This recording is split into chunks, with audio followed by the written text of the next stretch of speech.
Plaintiff Megan Gowan says dating the defendant was the biggest mistake of her life. Megan claims the defendant is a master manipulator who has a way with words, and she's suing because she claims the defendant's dog attacked and killed her cat right in front of her son. Defendant Marwan Taher says Megan is a sexual freak, and she scared him off when she started saying, "I love you," after only dating for a short time. Marwan admits that he brought his dog to Megan's house, but insists Megan's negligence led to the attack. Marwan is countersuing for harassment. Start with you. I met Mr. Taher, and dating him was the worst mistake of my life. He has done nothing but... When did you start dating? The beginning of January. Of? This past year. He just has a way with words. He's a master manipulator, and he just knows how to rope people in. So what was going on that made you believe that this was the worst mistake of your life? Everything that he's put me through. You want to tell me about it? I do. We would go to Macy's, and he would just coerce the sales lady into giving him a discount. Just the way that And what did that do to you? It's just the way that he plays on the words. No, I thought you were going to tell me the things he's done to you to make this the worst thing that ever happened to you. When we started dating, I just got that gut feeling that he was cheating on me. Okay. The one morning I woke up to find a Facebook post on some other girl's page saying that he was her morning wake-up call with him sitting at the end of the bed. So you believe he was cheating? Yes. I confronted him on it, and he said, "No, she's crazy. I don't want to. She's just an ex. She's young. She doesn't know what she's talking about." So I believed him and took him back. He was coming home late all the time. He was jumping right in the shower when he got home. We weren't sleeping in the same bed. He went to Victoria's Secret and bought me something, put the bag on the table, and jumped in the shower. Well, I found the receipt only to find 7 items on the receipt and 2 items in the bag. When I asked him about it, "Oh, I bought that stuff for my daughter." His daughter's 14 years old. Who buys Victoria's Secret for their daughter? Maybe he bought it for himself.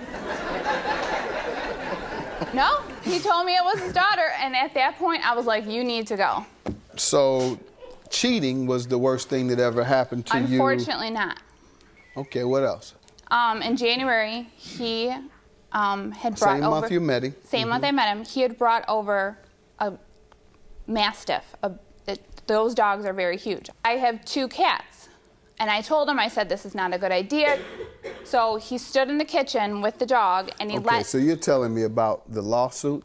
Yeah. Before we get to the specifics, I'm going to allow him to give some background. Okay. Let me hear from you, sir. I've known her just right around 4 months. We've probably dated for about 2.5 out of that time. Destroyed her life. Well, this is what it was.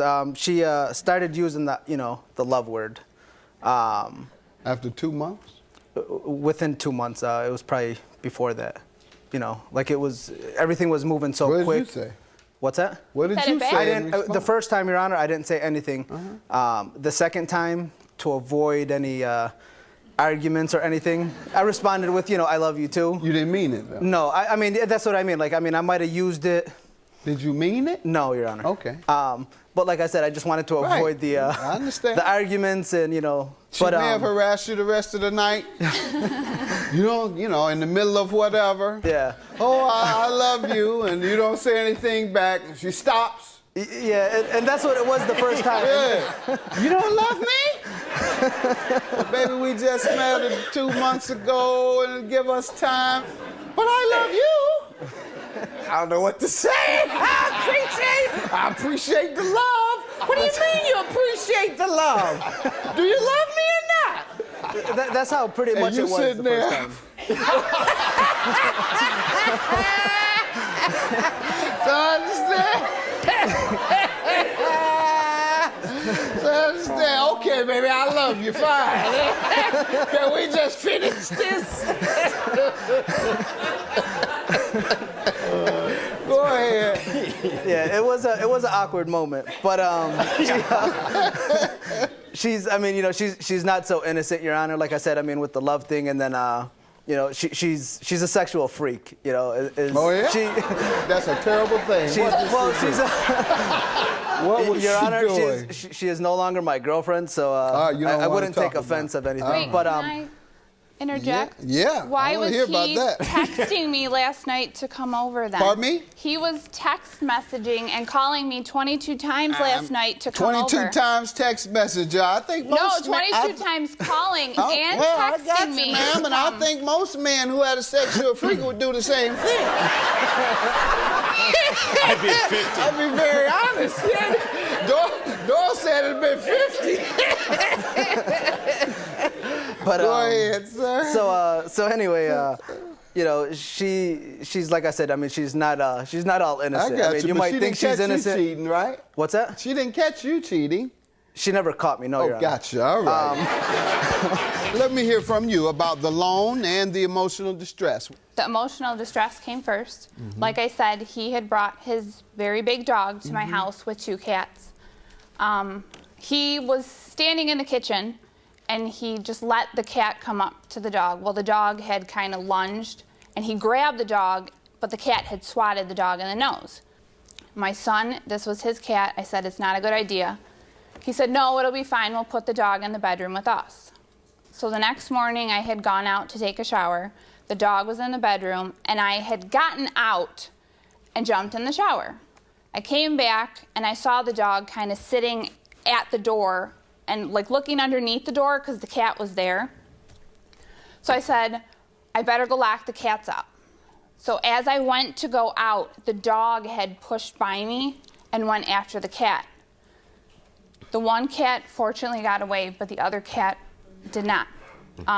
The cat had jumped on the table in front of the window, and the dog just snatched the cat out of the air. And it was basically just a chew toy for the dog. I was screaming.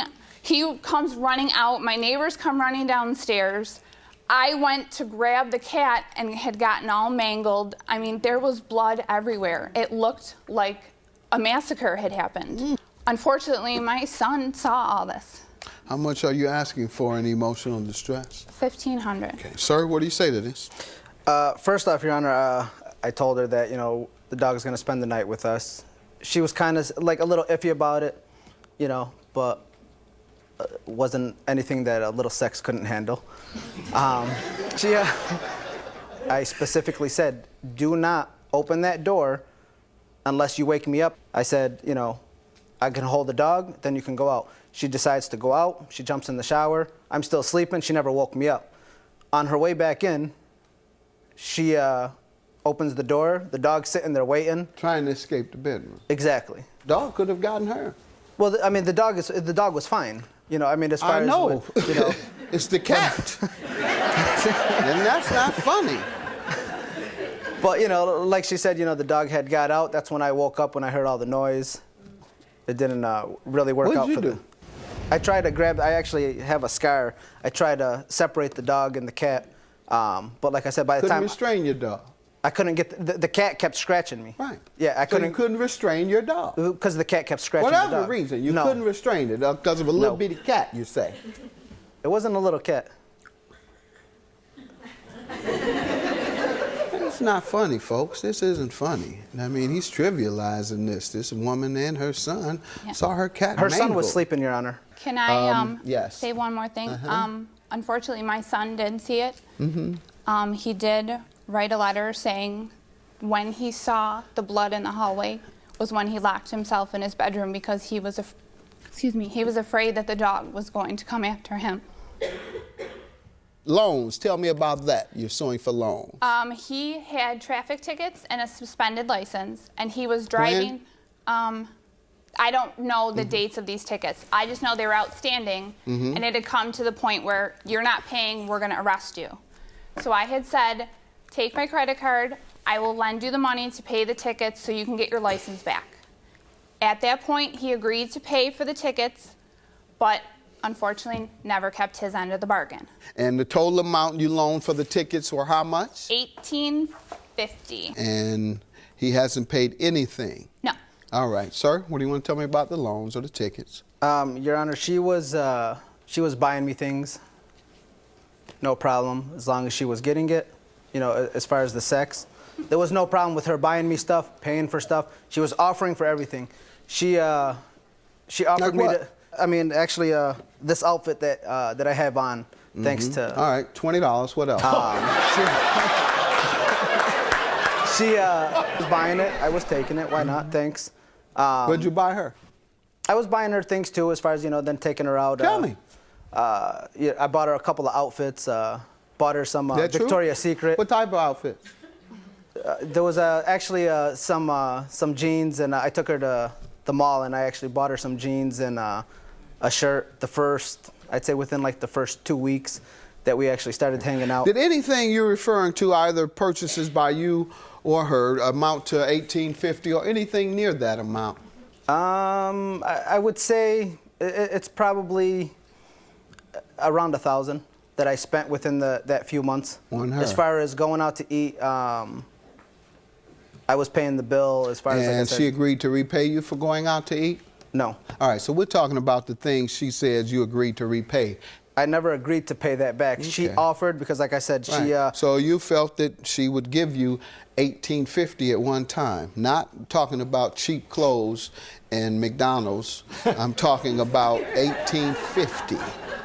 Do you even work? Yes, I work. Why you have to live off a woman? She was offering. Getting $1,850. So what? If you work and she works, you should say, no, honey, I'll take care of this. Why you got to get a woman to pay for your traffic tickets? You didn't show any concern for this cat. You got in here and trivialized it. You showed no sympathy. Let's get to the $3,000 for harassment. Because she comes by my neighborhood, and as far as with my girlfriend that I'm with now, starting problems, harassing, asking people in the neighborhood, where am I, what am I doing? What she said to you? Then she would see us outside, we'd be outside. Give me a specific example. The one time she came by, we were sitting in front of the house. She's driving past about 3 times. Eventually, she slowed down. You know, I kept saying, you know, what are you doing? What do you want? And while she was driving? She was driving past my house. And she could hear you, you yell, what do you want? She wasn't driving that fast, Your Honor. Okay. She was driving slow. You know, what would she say when you'd ask that? You know, slowly Sounds drive like past. you were harassing her. You want some harassment money. She lives. Because he yelled at you while you were just driving up the street by your own admission. Your harassment claim is dismissed. Your claim for emotional distress because of the killing of your cat is granted. And I don't believe this $1,850 was a gift to him. Judgment for the plaintiff.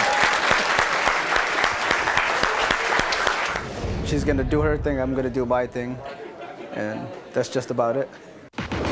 Plaintiff Stephen Heimberger met the defendant when they lived in a makeshift frat house.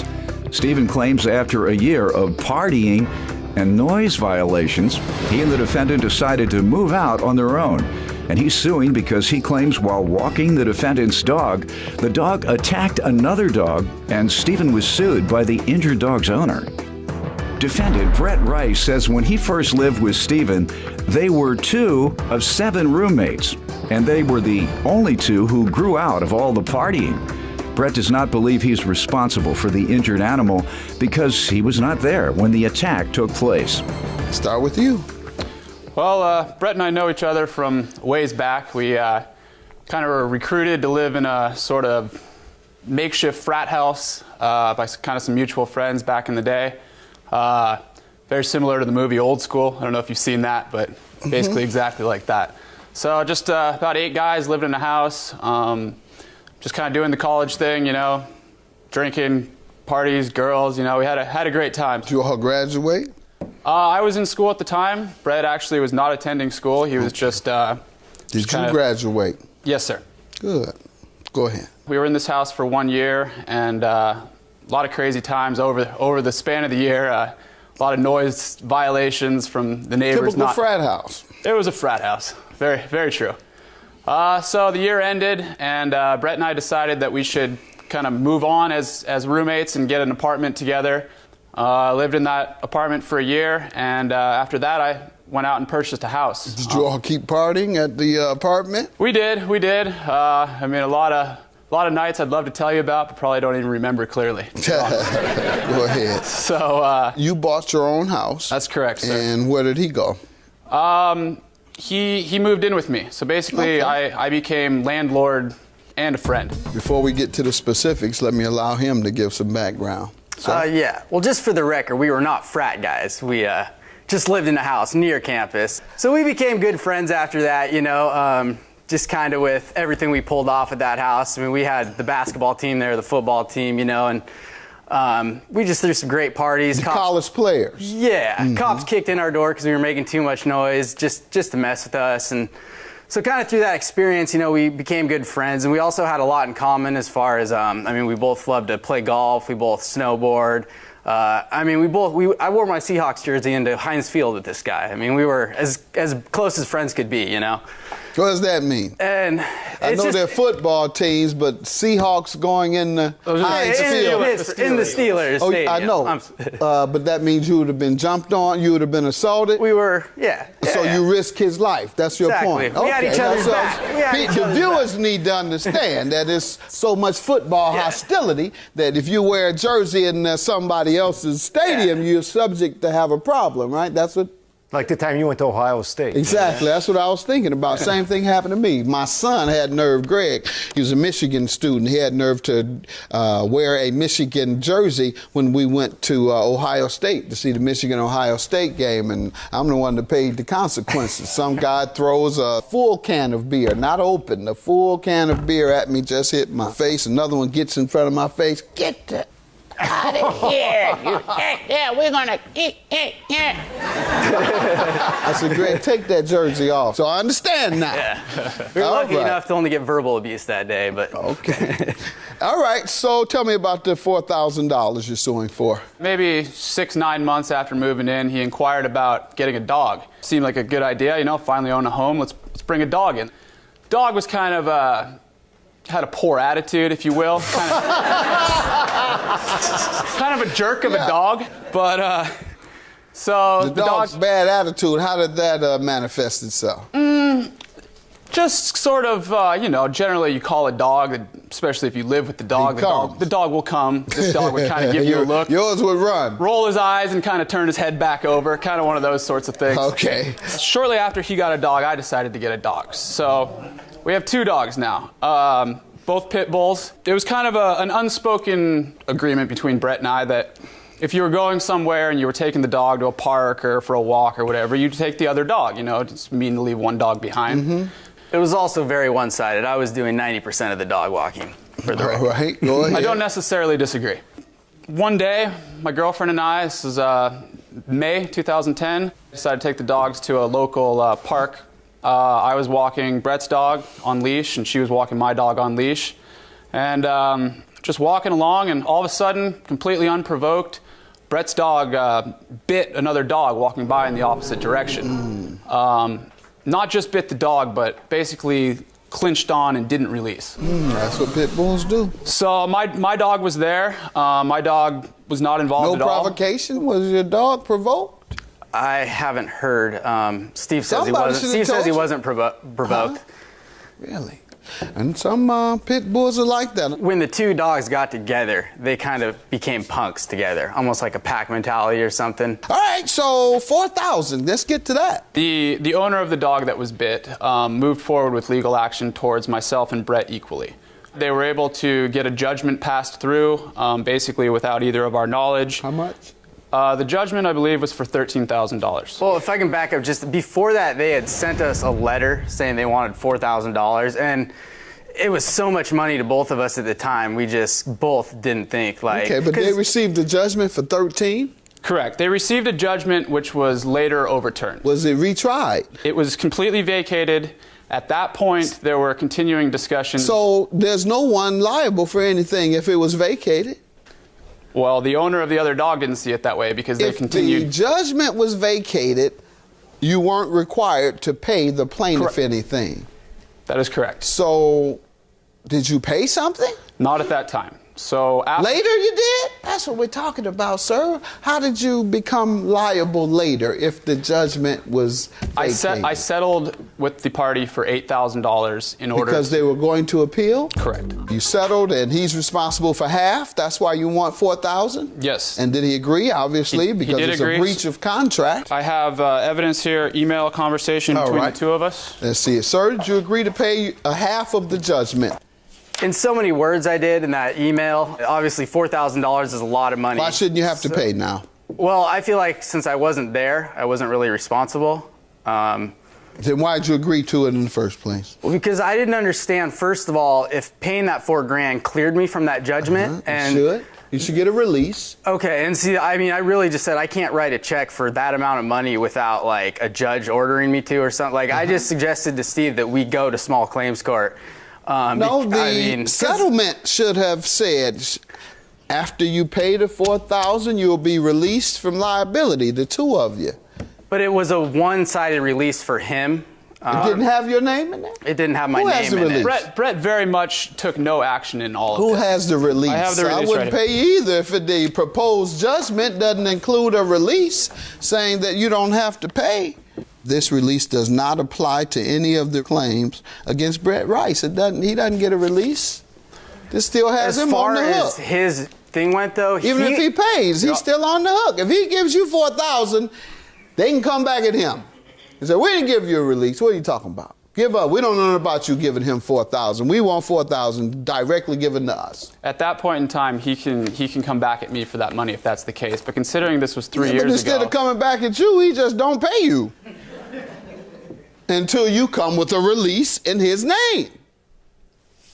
Why couldn't you get a release for him? because he was not taking any action on this. He refused to respond to anything. It was all my money that went to attorneys, which I'm not able to recuperate. You told them not to give him a release. I'm going to grant you your $4,000 contingent upon him obtaining a release. When he gets a release, then you get your $4,000. Judgment for the plaintiff. The guy whose dog, if it had just came at us for his medical bills, the money he actually paid at the start, we would have just settled and it would have been over with. And I wish in hindsight we could have just settled for the $4,000 and got a release. We could have each paid $2,000 apiece and been done with it. I mean, basically it is what it is because Brett was lazy. Like I said, he didn't want to follow up. He didn't want to take care of his portion of it. He didn't want to hire an attorney. He didn't want to do any of that. So because I was the responsible one who did that, I'm now in a position where I'm getting screwed. Plaintiff Mary Patterson says she lives in a small town and the defendant lives half a mile away. Mary claims she has an 8-pound dog, which she considers one of her kids. And she's suing because she claims the defendant's 4 dogs mauled her beloved pet. Defendant Debbie Ashley says Mary thinks she can win this case based on her looks. Debbie insists her dog is not a vicious dog. And no one really knows what happened because no one witnessed the attack. Tell me what happened. Well, I'd like to tell you a little about myself. I'm from Chicago. I have had culture shock ever since I've moved to my small town. And I have a little dog named Sugar.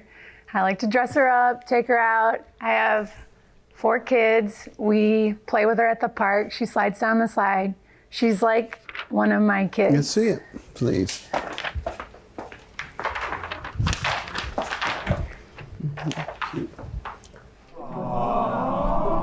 Plaintiff Mary Patterson is suing the defendant because she claims the defendant's 4 dogs mauled her 8-pound poodle mix. What type of dog? She's a little mini poodle Bashan. She weighs 8 pounds.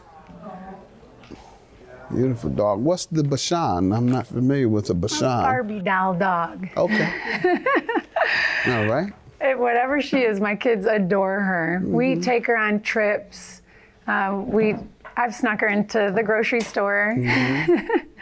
So I've never met Debbie. How long have you all had the dog? She's 5. Very good. You've never met whom? Deborah. Okay. Until the date of the incident. Okay, I'll let you tell me about the incident shortly. Ma'am, you want to give me some background? Basically, this is my dog that's supposed to be vicious. This is Ellie. She's a doodle, which is a poodle Labrador mix. She was with her puppies, which I also have pictures, which are double that's a cute doodles. dog I'm surrounded also. by doodle, doodle, doodle.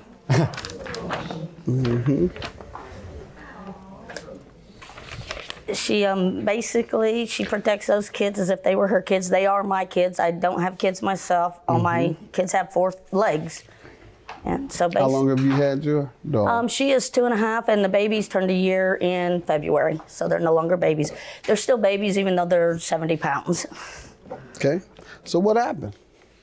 On the morning of June 13th, my little 3-year-old girl got asked by Sugar to be let out. And it was the second time she ever jumped up and did the deadbolt herself and let our dog out. And thank God she shut the door, because we had these 4 enormous Labradoodles maul Sugar like a pack of wolves. When I see the picture of that brown dog, I visualize blood dripping out of this dog's mouth. In your yard? Yes. There was a construction worker working across the street. He took Sugar out of the brown dog's mouth. The brown dog had gripped it and was shaking it like a Labrador would shake its, prey to finish it off. That is vicious. I didn't know they did that. It sounds more like a pit bull, but nonetheless. So we got the dog, we pushed it into, the construction worker pushed it into our home. I answered the door, got the dog back in the house, and she was bleeding all over the carpet. She's white, my carpet's white. Oh my gosh, it was How did horrible. Dogs get into your yard? Do you have I don't have a fence yard? at all. Usually we just watch her when she goes potty. She stays close. She has the run of the place, which is probably not safe for her in hindsight. But Did not leave the yard, to your knowledge? she did not. She was right in the front yard. What did you say to the neighbor? Well, she is not my neighbor. She lives at least a good half mile away. Oh, These really? dogs traveled in a pack, and they are not normal dogs to our neighborhood. How did you find out who owned the dogs? Animal control, when I filed a bite report, they told me where she lived. I actually contacted Hold on, them. ma'am. Okay, and then what occurred? Well, on the day of the incident, we had to drive the dog to the vet because she was in pieces. I have pictures if you'd like to see her. I don't want to see that. She had stitches, everything. The vet bills are only low because I have a very fair vet. We took her to the vet, and when we got back to our subdivision, we went looking for those dogs because we were actually nervous about the kids in the neighborhood. 2 of them had collars, 2 of them did not. The ones that had collars, I was able to catch. Did you ever speak with the defendant? I never spoke with her. Plaintiff Mary Patterson is suing the defendant because she claims the defendant's 4 dogs mauled her 8-pound poodle mix. Ma'am, let me hear your side. Basically, I think that this case comes down to Barbie over here thinking she can win it on looks, because my dogs are not vicious. She would win if I were the judge, but I'm not the judge. Well, it is a dog-eat-dog world. But the bottom line is that these I don't know if I dogs, like that comment. they got loose. Yes, they did, but so was her dog loose. On the front yard. Well, that's what she's saying. Where's somebody to prove that? How do you know? Well, that's what I'm saying. I don't know either. Well, what she has proven and you've acknowledged is that your dogs Definitely bit were loose. hers. They had been in the lake over in her addition because when they got out, I called animal control myself because I do a lot of work with So your the dogs escaped. Yes. I'm not denying that whatsoever. I'm just saying that I know that these dogs had to be provoked if they did anything wrong because I have babysat or dog sat several dogs at my house. I have pictures of a poodle. Yeah, at your house. Yes, at my house. Not in the street. Correct, but I'm saying that That's she had to be different. provoked by something, whether it had been a construction How noise. do you know she has to be provoked? Because she's not a vicious dog. And just like you or anyone would protect their kids, she's protecting her kids. I'm not a dog. Well, but dogs think the same way. Not as I do. They think to protect the kids. Okay. And these are her kids. And she was protecting her kids.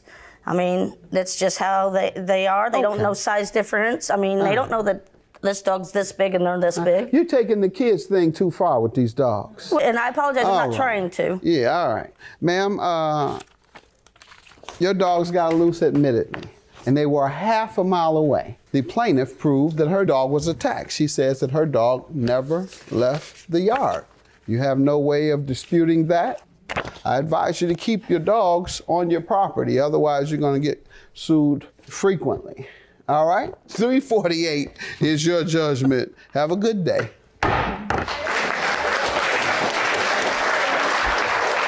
I have no hard feelings, and Sugar can come over and play with Ellie anytime she wants. No thanks, I'm not ready for round 2 yet. Plaintiff Jim Martinez says the defendant is his neighbor, but they have never gotten along. Jim is suing because he claims the defendant's dog bit him, and he was forced to seek medical attention.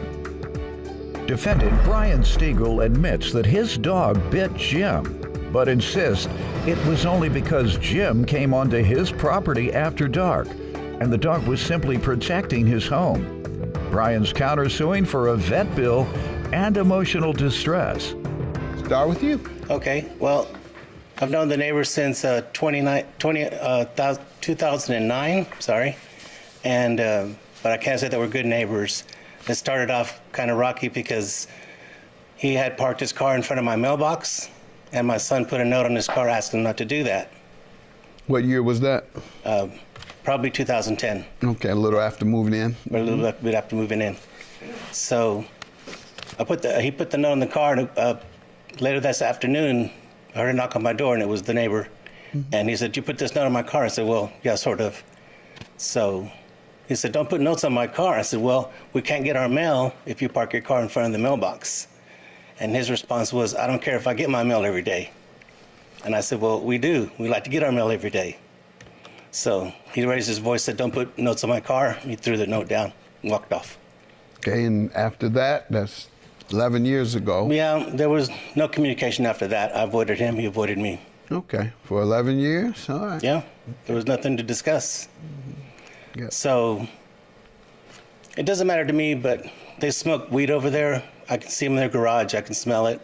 Is it legal there? Medical marijuana? Excuse me, Your Honor. How could he tell that someone was smoking weed on my property and whether it was me or not, and if he wasn't there? Sir, that's a terrible how did you accusation. know someone was smoking? I saw them in the garage. The garage door was open. Oh, okay. Yeah. You should have taken pictures and called the police in, probably. You saw it from the street? From my driveway. Okay. Yeah. How many feet away?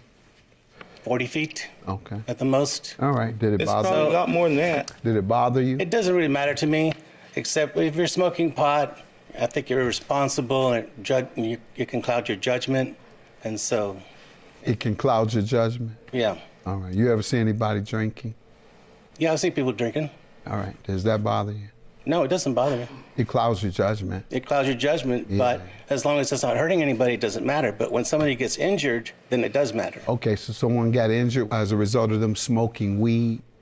Yeah, if they're smoking weed, it's going to cloud your judgment. I know, and you said somebody got injured because you're making a point about him smoking weed on his private property, saying it clouds your judgment. Yes. And you said it's not all right if it hurts people. So I'm asking you, do you know of his or his family or anything going on that smoking weed in his garage has hurt anybody? Only me.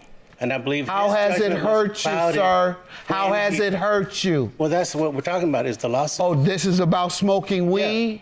Yeah. I think it clouded. Okay, it better be, otherwise your case will be dismissed immediately. I think that smoking weed clouds your judgment. Tell me how it happened in this instance. I cannot prove that he was smoking that day. So why did you say it has something to do with today's case? As long as it's not hurting anybody, it doesn't matter. But when somebody gets injured, then it does matter. Okay, so someone got injured as a result of them smoking weed? Yeah, if they're smoking weed, it's going to cloud your judgment. I know, and you said somebody got injured because you're making a point about him smoking weed on his private property, saying it clouds your judgment. Plaintiff Jim Martinez is suing because he claims the defendant's dog bit him. But the defendant insists it was only because Jim came onto his property after dark. Let me hear from you, sir. What he actually did for me was just prove to you how some sort of character I live next to. This guy goes over the top on everything. Mm-hmm. When I first moved in, I had a U-Haul parked in front of the mailbox, in front of the house that I moved into. His driveway is beyond that, and then, it's not in the way. And it was after hours. It's after 5 o'clock. No mail gets delivered after 5. So I parked it out there because I was moving stuff out. The next day, before mail, like early in the morning, I got out to move the truck, and there was a note on it. And that wasn't the first time. Well, that was the first time. The second time was when I had company over. I had a party. He put notes on everybody's cars, and in front of his house, in front of my house, and this was on a weekend, a Sunday or something, a family dinner. What? Don't park in front of my mailbox. Don't park in front of my car. In front of my house. These sort of things. I didn't do such thing. No, you didn't do. I didn't do any. And then I came over to his house, as he stated, and I told him that it's not very wise for you to do that because I can't be responsible for people that come over to my house and they walk out. You say you came over there to talk to him about it? Yeah, I did, to be cordial and inform him that that's a dangerous thing. Nothing cordial about it. I'm from Michigan. In Texas, it's like standing ground. You can shoot somebody for thinking that they were stealing your car while you're putting a note on it. I can't be held accountable. You see, he's suing me he's ready to sue me for anything. And a dog bite. I hear from him because he's about to tell me what happened and how is weed associated with your injuries. What happened was that his dog came into my yard and attacked my son. This was the first of February. Attacked your son? That's correct. Mm-hmm. And I called him to distract him, and the defendant called the dog back to his yard. Mm-hmm. 2 weeks later, I was working on the front gate, and the dog went through the old fence. The dog went through there. Sir. The dog went through the old fence, which needs repair, and attacked me at the gate. And I stood my ground, and I don't know if he called him back or not. I couldn't hear over the dog barking. This is a full-grown German Shepherd. Mm-hmm. But the dog did back off and went back to his yard. At that point, I called the property owner. I said, look, we need to secure this fence. We have a dangerous dog over here, and he's scheduled to come out March the 1st. So he flew out March the 1st. He lives in California. So we started working about 5:30 and finished about 10:20 that evening. Over the next few days, he would come, and by Thursday, we had demolished the fence, and we had the post set in cement and drying on Thursday evening. So about 6:30, he said that he had to run errands, so he left. He said he'd be back in a few minutes. While he was gone, the defendant let the dog out of the house, and the dog ran straight for me. I heard barking, I turned around, and he was right there. He jumped up and grabbed this arm and tried to bring me down. That's the arm you hit him with, Your Honor. Is that a bite? Yes, that's the scar. And there's a picture, page 1, of the wound. And what happened then? I immediately grabbed my arm. I turned around, the dog let go. He called the dog off, and the dog went around the side. And I said, why did you let your dog out? And his response was, you shouldn't be working at night. So I had went into the house, called 911. They sent out an EMT, and he looked at it and said, you need to go get stitches and a tetanus shot. So I went to the hospital. At the hospital, the nurse asked me if I reported it to the police because any dog bite has to be reported. If I didn't do it, then the nurse would do it. Sir, what do you say to this? Sir, this is a totally different story from what I actually saw. Now, he actually just mentioned something that was curious to me. It's funny now, y'all came clear. He mentioned in his case that March 1st that he called the owner to repair the fence, right? Now, this fence has been down for how long? It's been down for several months. Yes. Several years? No. Yes, it was. I took pictures of the fence that's laying down there. Remember the branch fell over and it broke it? But anyways, let me get to the point, sir. It was probably about February 20th. The dog came back in the house from using the bathroom in the back. Because I heard him growl, I called him. He came in and his nose is bleeding. So I asked him, what happened to you? Because I checked it and it just kept bleeding and bleeding. You asked the dog. The dog is very smart, Your Honor. It's crazy. This is crazy. This is crazy, Your Honor. This is a German Shepherd. He's very smart. Dog came back with his nose bleeding, and you said, what happened to him? Yep. What did the dog say, sir? Your Honor, I wished I could have brought the dog. I guess I make a fool out of people. Can I come back and bring the dog? It's my turn. It's rubbing off on Yeah, go ahead. Y'all take your shots. Okay, let me ask you. Go ahead. What did the dog say, sir? No. If he, I asked him what happened, and he took me back around where he was. Tell me what happened when you asked your dog what happened to him. I apologize, sir, for bringing up that story. No, you don't. Because it's only a story, and all I can do is prove what's here now. Y'all can't throw a big at me and run. The dog took me back to where this happened, and he was gone. He wasn't there. I did see him putting stuff on the fence before, but I had no idea. This dog is not vicious, Your Honor. Said, fuck me. And took you to the location. All right. He did, but he was not there at the time. I don't know about that.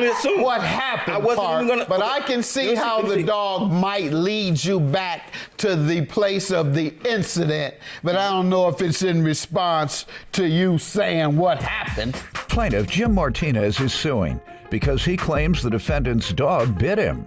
But the defendant insists it was only because Jim came onto his property after dark.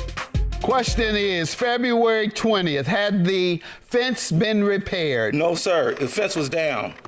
February 20th, they didn't start repair on the fence until down February 20th? It was down. That's March the 1st was when the property owner came down and we started working on it. And the dog bite happened March 4th. Sir, in the middle of that. So it was during the middle of the repair of the fence. And he let the dog out, and the dog went right to me. There was no fence there. Okay, but had the fence been up, the dog wouldn't have been able to come onto your property. Right. And you're the one that had the fence down. We're working on fixing the fence. I understand, but you're the one that created the opportunity for the dog to come onto your property. What is your defense, sir? Sir, he was in my yard, Your Honor, after dark. After dark. Who was? This gentleman to get bit. The dog is supposed to protect his property. He came into my property without my knowledge whatsoever. The property I had told you checked every day. Hold on. Did you come onto his property? Is that where you were bidding? I was working on the fence. You were bidding on his property? That's a simple question, sir. Yes, were you I was bidding on on his property? I was 2 feet on the property. You were bidding 2 feet into his property. Very good. That's where the material Did was. you tell him you would be on his property? That's what the material was for the fence. No. I said, did you tell him I did not tell you him. would be on his property? I did not personally tell him. Okay, well, you were trespassing. You've contradicted yourself. Your claim is dismissed. Yours is granted. Have a good day. Thank you, Your Honor. Have a great day, Jimmy, and please learn your boundaries. I mean, this is the first time you've been nice to me. Really? Please learn the boundaries. It's not that. Hey, come on a over. Great Have dog. some coffee.